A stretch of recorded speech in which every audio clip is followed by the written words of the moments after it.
대장동 의혹이 대선 자금 의혹으로 번지자 이재명 민주당 대표 특검 카드로 국면 전환에 나섰습니다.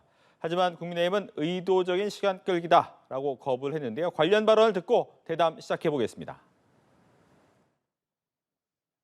아무리 털어도 먼지조차가 안 나오니까 있지도 않은 불법 대선 자금을 만들고 있는 것입니다.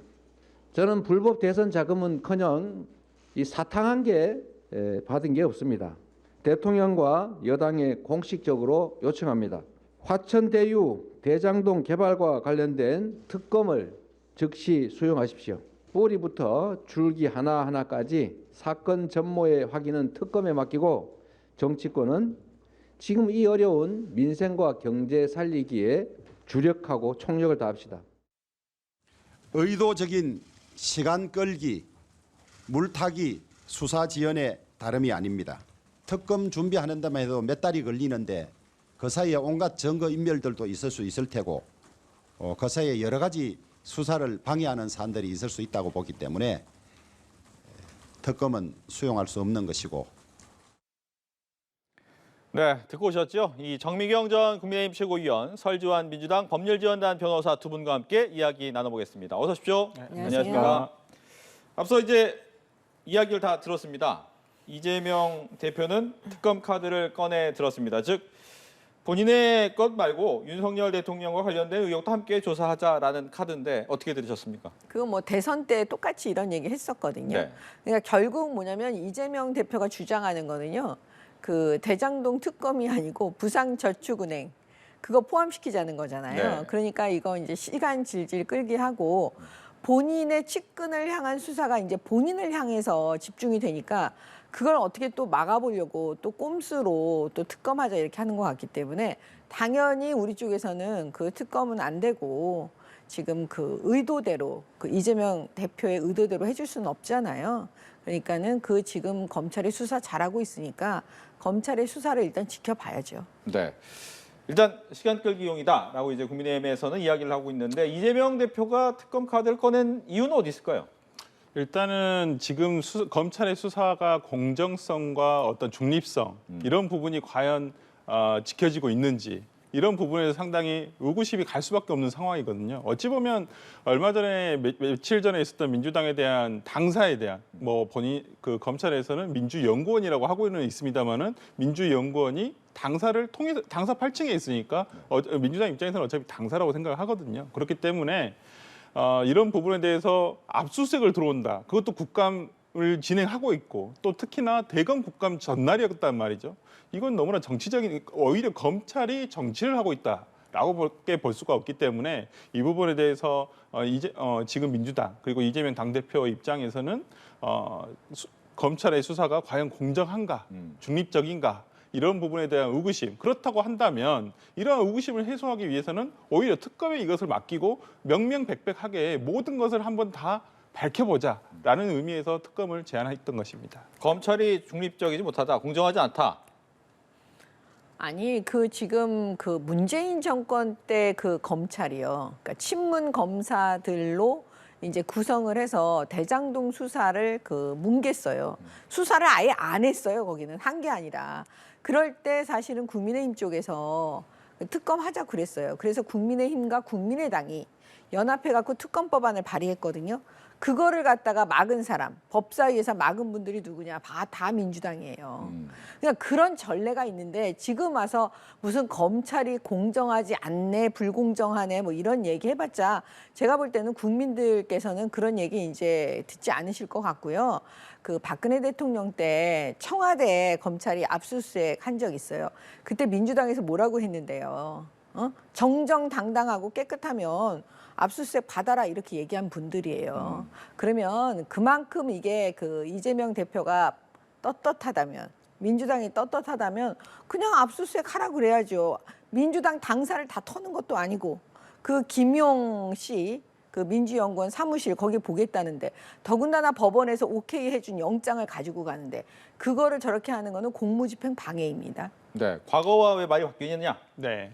일단 과거에 사정이 달라질 수 있죠. 물론 입장에 따라서 서로 같은 말 다른 말 지금 서로 할 수 있다는 거 저도 충분히 알고 그 부분에 대한 서로 비판한다는 점도 알고 있습니다. 하지만 지금의 민주당으로서는 과거에 뭐 예를 들어서 문재인 정부에서의 검찰이 공정하지 않았다라는 국민의힘의 비판에 대해서도 뭐 그렇게 볼 수도 있다고 봅니다. 그 마찬가지입니다. 지금의 검찰, 지금 어찌 보면 검찰총장 이원석 총장도 어찌 보면 우리가 소위 예전에 말하던 윤석열 사단이었던 사람입니다. 그렇기 네. 때문에 지금의 어떤 검찰총장은 오늘 본인은 굉장히 중립적으로 정치적인 배제를 한다고는 하지만은 저는 그렇게 보지 않습니다. 그리고 오늘 오후에 나왔던 검찰에서 검찰 대변인 성명도 저는 이런 검찰 대변인 성명을 구체적인 사건에 대해서 하나하나씩 반박을 한다는 어떤 성명을 내는 것이 저는 굉장히 이례적이라고 생각하거든요. 네. 상당히 이것은 검찰이 정치를 하고 있다라고 생각을 하기 때문에 이 부분에 대해서는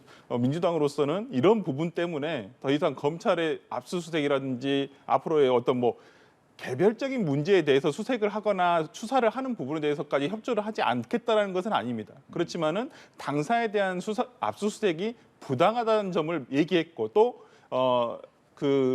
김용 그 부원장이 와서 머무른 시간이 얼마 되지 않기 때문에 네. 이미 제출 형식으로 하겠다라고도 했지만은 검찰은 무조건 거부를 하고 무조건 압수수색을 하겠다라는 의사가 있어서 일단은 아직 진행은 되고 있지 않습니다만은 일단 그런 부분에 대해서 민주당으로서는 허용할 수가 없다라는 것입니다. 예, 김용 부원장 얘기는 잠시 뒤에 좀 더 자세히 하겠고 하나만 더 질문을 드리면 과거와 다른 검찰이다라는 얘기 의미는 윤석열 대통령이 검찰 출신이다 보니까 많은 비판의 포인트가 검찰 공화국, 또 검찰이 워낙 힘을 많이 쓰고 있다라는 얘기를 하고 있지 않습니까? 지금도 뭐 부대변인의 발표 자체도 이례적인 거 아니냐라는 지적이 나오는데 이 부분은 어떻습니까?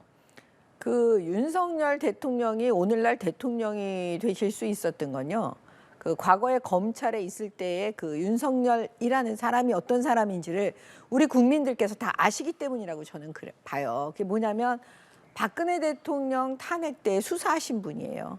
그다음 문재인 정권 때 조국 전 장관에 대한 수사할 때 못하게 했습니다. 민주당하고 문재인 정권이. 그리고 쫓아내려고 했잖아요. 그러니까 윤석열 사실은 대통령은 검찰총장, 검사 당시에 공정하게 수사하는 사람이라고 우리 국민들께서 아셨기 때문에 사실은 오늘날의 대통령으로 만들어 주신 거예요. 근데 그게 바뀌질 않아요. 성격이 뭐 하루아침에 바뀌겠습니까? 저는 지금의 이 이제 검찰의 수사는요. 원래 수사 전문가들이에요. 나오는 대로 하는 사람이에요. 돈을 주고 받는 수사입니다. 뇌물 사건이나 이 정치자금 수사는요. 돈을 받은 사람들은 누구나 돈 안 받았다고 그래요. 그러면 돈을 준 사람만이 그걸 그러니까 말하자면 자백을 해줘야, 네. 진술을 해줘야, 진실을 토해내야 그때서 수사가 진행될 수 있는 거죠. 이 돈 준 사람들이 얘기를 안 하는데 어떻게 검찰이 수사를 진행할 수 있겠습니까? 예. 돈 얘기로 나왔으니까 결국 한마디 더 한 얘기해 가지만 주시고. 말씀드리겠습니다. 돈 준 사람은 얘기를 하지만 돈 받은 사람은 안 받았다고 하는데요. 네. 과거에 이런 범죄 행위로 해서 무죄받은 사례가 있습니다. 신계륜 의원 같은 경우에 과거에 자기 의원실에서 돈을 주고 갔다 했어요. 소파에 의원실에 있는 소파에 돈을 놓고 갔다 그랬어요. 근데 가보니까 그 의원실에 나중에 가봤더니 소파가 아예 없어요. 이건 검찰이 줬다는 사람과 말을 맞춰서 기소를 했던 것입니다. 그런데 나중에 법원에 가서 무죄가 됐던 부분이에요. 그렇기 때문에 저는 무조건 줬다는 사람이 물론 줬다라고 할 수도 있죠. 하지만 이 부분은 아직 명백하게 나온 부분은 아니기 때문에 예. 받지 않았다는 사람의 어떤 방어권도 우리가 아직까지는 아직 기소도 안 된 상태입니다만은 그 부분을 좀 더 지켜보도록 그러니까 확정 짓지 않았으면 좋겠습니다. 네. 아니 어떤 한 가지 사건이 무죄가 됐다고 그래서 검찰 전체의 수사를 다 그런 식으로 말하는 거는 그거는 조금 너무 과도한 것 같고요. 예. 그 이번 사건은 결과적으로 제가 볼 때는 긴급 체포를 안 했습니다. 체포 영장에 의한 체포를 했어요. 그 네. 얘기는 무슨 얘기냐면 그 긴급 체포를 하면 분명히 야당이 민주당이 어떻게 나올지 뻔히 아니까 검찰로서는 교과서적으로 그 법원의 영장, 법원 판사의 관여, 이 개입을 어떻게 보면 원했던 거죠. 그래서 이거는 법원이 영장을 발부해주지 않으면 체포도 안 되는 거고요. 압수수색도 할 수가 없는 겁니다. 그러니까 이거는 단순히 뭐 검찰을 뭐라고 하기보다는 그 법원한테도 뭐라고 해야죠. 지금 민주당 입장이라면요. 말씀하신 것처럼 영장이 발부됐다고 모든 게 이제 유죄다라고는 할 수는 없지만 없지만 했다는 것 자체는 문제가 봐야 맞습니다. 된다. 이 부분과 관련해 가지고 제가 민주당 그 민주연구원에 대한 압수수색이 부당하다는 점을 말씀드리고 싶은 거예요. 그 동일날 아침에 당일 오전에 이미 김용 부원장에 대해서 체포영장을 발부받아가지고 예. 사전에 받아서 체포영장을 집행을 했어요. 그리고 집에 대한 어떤 압수수색, 신체, 차량 다 압수수색했습니다. 그렇다고 한다면 검찰에서 이미 자신들이 밝히고 있다시피 체포영장을 신청했을 때부터 본인들은 범죄 혐의에 대해서 소명을 어느 정도 자신했단 말이에요. 그리고 그 뒤에 나온 얘기들도 우리는 혐의 입증할 수 있다라는 거였어요. 그런데 김용 부원장이 10월 11일 날 발령을 받고 10월 이제 한 8일 동안 3차례, 3시간 정도밖에 머무르지 않은, 그것도 개별 컴퓨터라든지 개인 컴퓨터도 없는 사무실에 압수수색한다는 것이 민주당으로서는 받아들일 수가 없는 거예요. 특히나 이제 정명희 최고위원도 예전에 그 검사를 하셨겠지만은 네. 압수수색 현장에 가게 되면 이게 더 문제가 있어요. 한정돼 있으면 오히려 그 컴퓨터만 보면 됩니다. 근데 지금 한정돼 있지 않기 때문에 어찌 보면 민주연구원에 있는 모든 컴퓨터를 다 포렌식 할 수도 있다는 얘기예요. 검찰의 주장은 그렇습니다. 그러니까 공간 안에 있는 모든 것들은 압수수색의 대상이 되는 것이거든요. 그렇다고 한다면 더더욱이나 아침에 이미 신병을 확보했고 주거에 대한 수색을 했고 차량 다 수색을 했는데 굳이 흔적이 별로 남아있지 않은, 그리고 아예 없는 민주연구원까지 와서 그것도 민주당사에 압수수색을 한다는 것은 민주당으로서는 이건 허용할 수 없는 것이죠. 검찰의 의도 뭡니까? 그 김용이라는 사람 입장에서 보면요, 네. 그 피의자는 알아요. 본인에 대한 수사가 진행되고 있다는 걸 언론에 발표하기 이전부터 본인은 알고 있다니까요. 분명히 검찰이 소환을 했을 거예요. 근데 소환에 응하지 않았으니까 체포영장이 됐겠죠. 그다음에 두 번째는 뭐냐면 여기는 사용처가 되게 중요합니다. 돈을 준 사람은 어떤 방식으로 어떻게 돈이 전달됐는지를 충분히 얘기했을 거예요. 그걸 어느 정도 소명이 됐기 때문에 법원에서 그걸 발부를 해줬을 거고, 영장을요. 그러면 핵심은 뭐냐? 지금 뭐 출근한 지 얼마 안 됐다, 뭐 8일밖에 안 됐다, 거기 아무것도 없다. 그게 허점이 될 수 있는 거예요. 사용처에 대해서는 반드시 뭐냐면 수사를 할 수밖에 없는데, 검찰의 입장에서는 그건 압수수색을 통해서 밖에 사실은 거의 방법이 없는 거예요. 네. 그러면은 김용 씨 자택이라든지 뭐 차량이든 다 할 수밖에 없어요. 그러면 가장 안전하다고 생각하는, 이 피의자 김용 씨 입장에서 가장 안전하다고 생각하는 곳은 어디냐? 저는 민주당 당사 안에 있는 그 연구원 사무실일 거라고 생각이 되는 거예요. 그러면 검찰도 그렇게 생각했을 거예요. 그렇기 때문에 거기를 반드시 압수수색을 해서 혹시라도 감춰놓은 그 증거를 찾아야 되는 게 검찰의 숙명이죠. 예. 팩트 체크 하나만, 소환 자체는 없었습니다. 이 부분은 아니, 그거는- 사실이 확인된 거고요. 그거는 알 수가 없는 거고요. 소환의 불응에 대한 우려 때문에 지금 체포영장이 발부된 아니, 것으로 그러니까 알고 있어서 그런 얘기는 예. 여기서 팩트가 확인이 안 되는 상황에서 그걸 우기면 안 돼요. 알겠습니다. 지금 김용 민주연구원 부원장 동명이인이 있을 수 있기 때문에 김용 씨라기보다는 네. 김용 부원장이라고 얘기를 하면서 네. 진행을 하겠습니다. 네. 말씀하신 것처럼 근데 포인트는 그거 같습니다. 김용 부원장을 검찰이 이야기하는 이유는 현금의 흐름에 대해서 어느 정도 이야기를 들었다라는 것 때문에 조사가 들어갔겠죠. 근데 문제는 직접 예전에 수사도 해보셨겠지만 누가 자백했다라고 한다고 그냥 바로 수사 들어갈 수는 아, 없고 그렇- 어느 정도 흐름까지 나와야 들어가는 겁니까? 보통은 이제 자백을 하는데, 제가 현금 8억 원은 줬습니다. 그런다고 그것만 믿고 하지는 않아요. 그렇죠. 예를 들어서 8억을 주면 그걸 현금으로 줬어요. 그러면 그 8억을 어떻게 만들었는지 당연히 물어봐야 되죠. 현금화하는 방법. 그렇죠. 네. 왜냐하면 생각을 해보세요. 현금 1억을 당장 준비하는 것도 보통 일이 아니에요. 한꺼번에 다 빼면요, 그거는 증거가 그대로 남는 거잖아요. 네. 그렇기 때문에 제가 볼 때는 남욱 변호사 이름이 나오는 거겠죠. 그다음에 남욱 변호사는 그걸 본인이 했는지 아니면 다른 사람을 또 시켜서 했는지, 지금 이모 씨라는 사람이 또 등장해요. 그 돈을 직접적으로 이제 만들어내는 사람. 네. 그다음에 또 정민용 변호사도 있어요. 그러니까 지금 여기에 우리가 언론 보도만 보고도 등장인물이 4명이나 되는 거예요. 그 사람 진술들이 다 일치해야 돼요. 네. 그다음에 그 장소도 나와야 되잖아요. 그다음에 8억을 한꺼번에 만들어서 주진 않았을 거 아니에요. 나눠서 한 번은 뭐 1억을 주든 2억을 주든 이렇게 나눠서 줬을 거란 말이에요. 돈이 생기는 대로. 그러면 장소가 어딘지 이런 거 아마 다 조사가 이미 다 되어 있을 겁니다. 네. 다만 이제 김용 씨는 당연히 부인하죠. 난 돈 안 받았다고. 그렇지만 검찰의 입장에서는 그 뒤로 이 돈을 가지고 김용 씨가 과연 어디에다 썼을 건지 그 부분까지 수사를 할 수밖에 없는 거잖아요. 그래서 압수수색이 들어가는 겁니다. 예. 현금 흐름이 단순하게 자백으로 끝나지는 않는다라는 것이 일반적인 검찰의 네. 얘기입니다. 그러다 네. 보니까 이재명 대표가 나는 받지 네. 않았다라고 지금 밝혀진 바 언론의 보도상까지 그러니까 저희가 이제 수사 기록을 다 보지 않은 상황에서 이제 뭐 얘기를 보도만으로 근거를 해서 지금 얘기를 드리는 건데 메모가 나왔어요. 네. 메모가 나왔다고 하는데 이 메모는 남욱 씨가 이제 정민용 변호사한테 현금을 만들어 주면서 언제 어떻게 만들어서 얼마를 만들어서 줬다라고 하는 메모가 나왔다는 거예요. 이것은 김용 씨한테 준 것이 아니에요. 네, 아까도 이거 정확하게 얘기하면 이 메모는 남욱이 정민용 씨한테 줄 때 자신이 남겼다고 하는 메모라고 주장을 하는 거예요. 네. 네, 그리고 그것을 정민용은 이모 씨를 통해서 김용을 줬다라고 해요. 그러면 저는 이해되지 않은 부분이 있습니다. 네. 물론 이제 이게 나중에 재판 가서 증거로 현출됐을 때 확인을 해야 되겠지만은 아니 이렇게 비밀스럽고 불법 자금인데 이렇게 많은 사람들이 끼어가지고 이것을 예를 들어서 정민영이 예를 들어서 유동규에게 직접 준 것도 아니고 이모 씨를 통해서 이것을 준다는 것이 물론 그들과의 관계를 제가 몰라서 정확하게 모르기 때문에 어떤 관계인지는 모르겠지만은 이러한 불법 자금이고 누군가 한 명이라도 그 과정에 있어서 한 명이라도 변심을 하게 되면 네. 이런 문제가 오늘 같은 문제가 나타날 수밖에 없음에도 불구하고 여러 사람을 거쳐서 이것을 했다라는 것은 조금 이해할 수 없는 부분입니다. 네. 합리적 의심은 여러 명을 왜 거쳤느냐? 아니 지금 당시에 이게 대장동 요즘 언론에서 일당이라고 하는데요.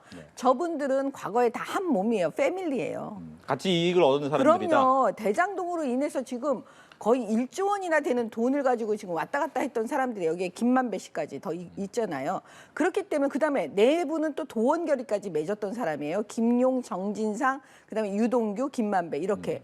그러면 여기 있는 모든 사람들이 식구라고 생각했죠. 그 순간에는. 그러니까 믿으면서 이런 돈을 왔다 갔다 하는 거죠.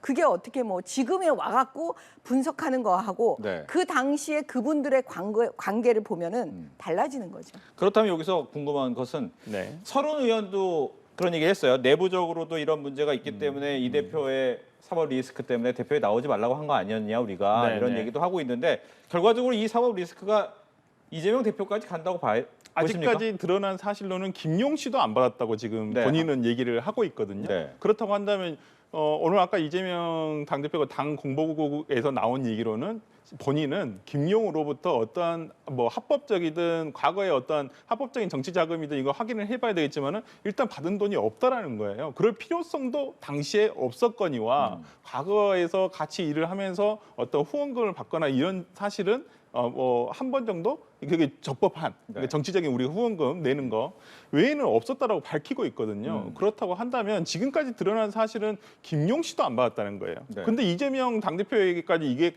갔을지 안 갔을지는 아직 수사가 안 되고 있거든요. 아직까지 거기에 대해서 예단을 하는 것은 너무 성급하다고 저는 봅니다. 예, 어떻습니까? 저는 이재명 당대표요. 네. 본인이 그 실수를 했다라고 보여지는데 이런 진술을 했어요. 그 합법적으로 받은 게 있을 수 있다는 식으로 여지를 남겨요. 정치 후원금을. 아까 한 번 정도 얘기했던 네, 그 한 번 부분이군요. 정도 지금 얘기한 거예요. 그러면 결국 뭐냐면 지금 딱 떨어지게 그 김용 씨 이름으로 넣든지 아무튼 딱 검찰이 그 이제 정치 후원금을 아마 다 들여다봐야 될 것 같아요. 아. 그러면 그 돈이 돈 세탁이 돼서 그 불특정 다수인 누군지는 알 수 없지만 그 측근들의 이름으로 또 아니면 그 측근들의 가족의 이름으로 예. 제3자의 이름으로 사실은 그거를 갖다가 적법하게 돈 세탁처럼 해가지고 그 후원금에다 넣을 가능성이 되게 높거든요. 일부가. 그 돈 중에 일부가. 아마 검찰이 그거를 수사를 저는 할 거라고 봐요. 네. 예. 알겠습니다. 방금 말씀하신 내용, 제가 말씀한 내용 중에서 김용 그러니까 공식적으로 나온 얘기는 김용 부원장 2018년도 경기도 지사 선거에서 네. 이재명 후보에게 50만 원 이제 공식적인 합법적인 합법적인. 후원금을 낸 거 외에는 지난 대선 과정에서는 어떤 후원금도 낸 사실이 없다라고 사탕한 게도 없다. 네, 없습니다. 없다라고 일단 밝혔습니다. 알겠습니다. 검찰이 이 부분을 어떻게 또 수사하는지 봐야 될 텐데 그 중에 나온 얘기가 이제 유동규 전 성남도시개발공사 기획본부장에 대한 검찰의 회유 의혹이 제기가 돼서 이 얘기를 먼저 좀 해주시죠. 일단 이 유동규 씨에 대한 내용을 보면 네. 제일 처음에 뇌물로 8억이 돼 있어요. 근데 공소는 또 제일 처음에 보도된 자료는 8억이었어요. 뇌물이.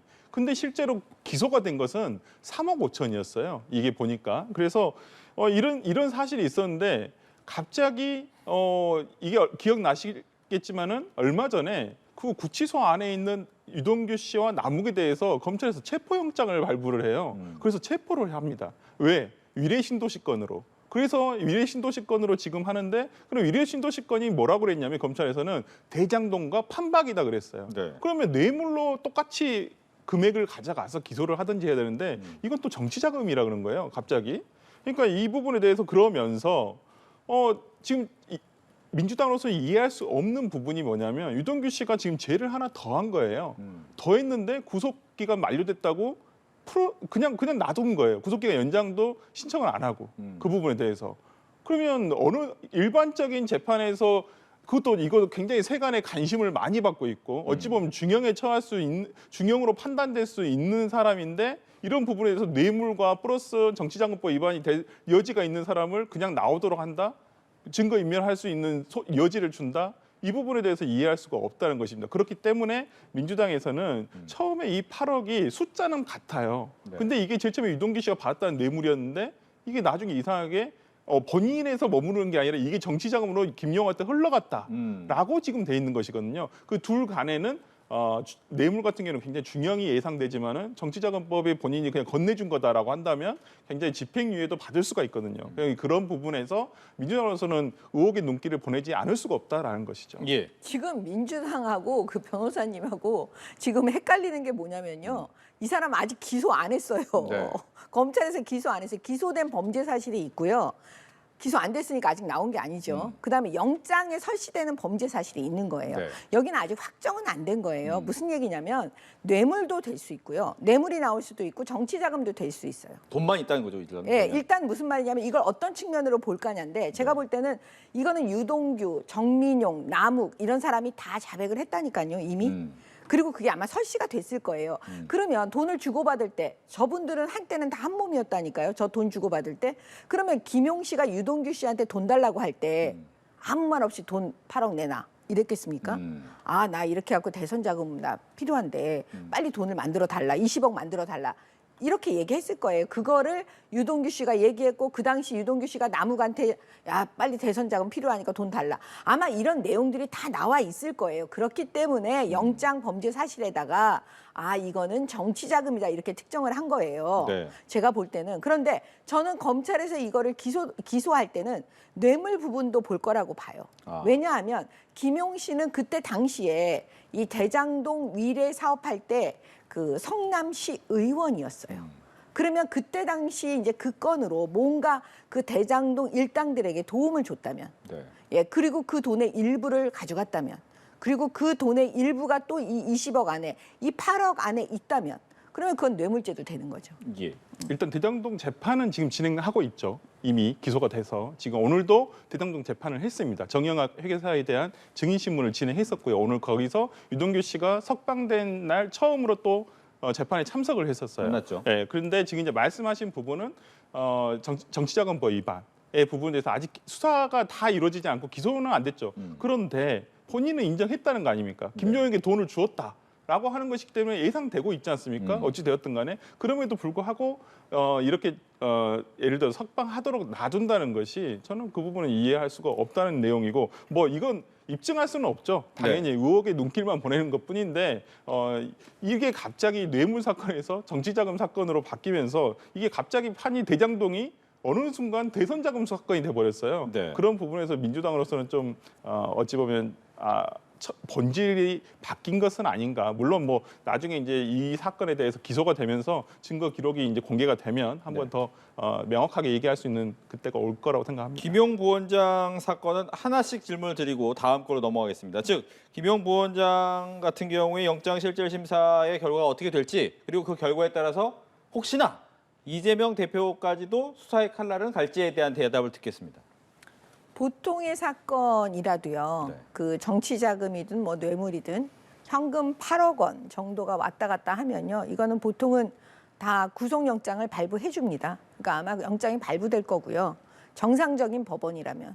그다음에 이제 앞으로 그 이재명 대표를 향해서 그 수사가 진행이 되려면 그 김용 씨가 이 돈에 대한 사용처 이 부분을 아마 검찰이 그 증거를 확보해야만 예, 그 다음에 이재명 대표를 향해서 수사가 진행되지 않겠습니까? 알겠습니다. 네, 일단 체포영장이 발부가 됐다는 것은 아무래도 뭐 일반적인 사건에서도 구속영장 발부가 될 확률은 높습니다. 하지만 이제 좀 전에 한번 그 영장 전담 판사에 대한 과거 어떤 사건들을 보니까 어떤 다툼의 여지가 있는 사건에서는 조금 구속영장이 기각되는 경우도 간혹 있었더라고요. 보니까 그렇기 때문에 이런 지금 본인이 부인하고 있는 상황. 인데 이 부분에 대해서 피의자의 방어권 보장을 위해서 기각이 될 것인가 아니면 증거인멸의 우려 뭐 도주 우려까지는 없었다고 보는데 증거인멸의 우려 때문에 이 부분을 어떻게 할 것인가라는 부분에 대해서 글쎄요. 그러니까 일반적인 사건이라면 저는 발부가 된다고 보지만은 한번 이 사건 한번 두고 봐야 되겠습니다. 알겠습니다. 예. 구속 갈림길에 있는 사건이 또 하나 있죠. 이 전 국방부 장관, 전 해양경찰청장에 대한 영장 심사가 오늘 했었죠. 아마 밤늦게 내일 새벽 네. 정도에 나오지 않을까 하는데 어떤 예상하십니까? 저는 기각될 거라고 봅니다. 이유는? 예, 일단 증거 인멸의 우려가 가장 크다고 이제 아마 그 검찰 쪽에서는 얘기를 할 거라고 저는 생각하는데 기본적으로 증거가 인멸되지 않았습니다. 그러니까 이제 이것은 보는 입장에 따라 좀 다를 수 있을 것 같아요. 그러니까 지금 서 전 장관 입장에서는 열람 제한이다라고 하고 있고 여기서는 삭제다라고 하고 있는데 이제 이것을 법원에서 원본은 그대로 살아 있음에도 불구하고 이것을 나머지 열람 제한으로 볼 것인지 원본 자료가 삭제되지 않은 상태에서 나머지 이걸 못 보게 한 것을 삭제로 볼 것인지 이제 법원에서 이 부분에 대해 어떻게 판단할지는 모르겠지만 저는 증거 자체 원본이 있기 때문에 네. 어떤 훼손이 됐다거나 그러지는 않다고 보거든요. 그렇기 때문에 이 부분에 대해서 그리고 이제 서 전 장관이 예를 들어서 월북으로 이것을 유도해라. 라고 저는 했다고 보지 않고 그 부분에 대해서도 명백하게 정보 분석 받은 보고를 바탕으로 했다고 판단을 했기 때문에 저는 기각을 예상해 봅니다. 예. 범죄라는 거는요. 뭐 원본이 있으니까 이거는 내가 훼손이 아니다. 이건 파기한 게 아니다. 이거는 말이 안 되는 소린 거고요. 제가 볼 땐 이거예요. 사실은 보통의 이제 그 법원 판사나 검사들이 과거에는 그 직권남용, 공무원의 직권남용이나 직무유기에 대해서 굉장히 뭐랄까 적용하기 좀 어려웠습니다. 근데 박근혜 대통령 탄핵, 박근혜 정권을 향해서 그 문재인 정권이 적폐청산을 이제 하면서요. 그 수많은 이제 직권남용, 직무유기 막 이런 게 이제 다 나온 거예요. 이미 판례가 많이 나와 있어요. 그 동일한 잣대를 여기다가 들이댄다면 저는 이 두 사람은 반드시 영장이 발부될 수밖에 없다라고 보여지는 거예요. 왜냐? 지금 이 서욱 전 국방부 장관은요. 23일 날 새벽 1시에 관계장관 회의 청와대에 다 모인 사람 중에 하나예요. 그래갖고 청와대에서 얘기합니다. 월북으로 대응해라. 지침이 내리자마자 퇴근한 사람 새벽에 다 퇴근하지 직원이 있겠습니까? 근데 이 직원 불러다가 이 60건의 첩보 문서를 다 삭제하는 거예요. 그럼 왜 삭제했을까요? 그 월북으로 대응하라고 하니까 월북이 아닌 듯한 첩보는 전부 다 삭제한 거죠. 이 부분에 대해서는 반드시 책임을 물어야죠. 근데 원본이 남아있다더라도 아니 원본이 남아있든 말든 그게 뭐예요? 왜 원본이 남아있는데 왜 삭제합니까 그러면? 그냥 가만히 내버려두면 되지. 원래 원본이 있는데. 네. 예, 그러니까 그게 앞뒤가 안 맞는 얘기잖아요. 그다음에 지금 민주당은 노래를 불러요. 원본이 남아 있는데 아니 원본이 어떻게 남아 있는지.